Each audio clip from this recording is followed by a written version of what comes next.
हाट बजार बापा किछि भल मंद जिनिस आनिले तू न खाई आमको सबु देई से सब तते भल लागे ना बोली कहूथिलु। आज भाबिले लागुछि बो तू मिछ कहूथिलु। साही पड़िशा घर भल तरकारी देले निजे न खाई आमको सबु देई पेट खराब रो बहाना करूथिलु।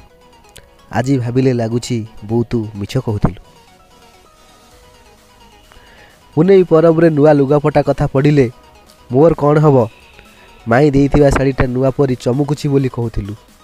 आज भाबिले लागुछि बो तू मिछ कहूथिलु।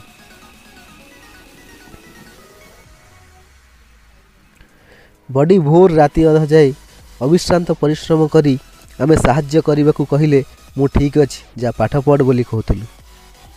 आज भाबिले लागुछि बो तू मिछ कहूथिलु।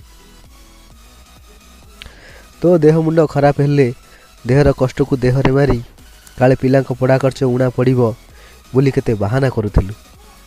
आज भाबिले लागुछि बो तू मिछ कहूथिलु। जेउ दिन खाइबार अभाव थिबो से दिन तोर व्रत उपवास कही सबु खाइबा परसी देउथिलु। आज भाबिले लागुछि बो तू मिछ कहूथिलु। आमे चाकरी बाकरी कला पर जेते पाखकू तते डाकिले मु एठी ठीक अछि कही आमर शुभ मनासी ठाकुर को मुंडिया मारुथिलु। आज भाबिले लागुछि बो तू मिछ कहूथिलु।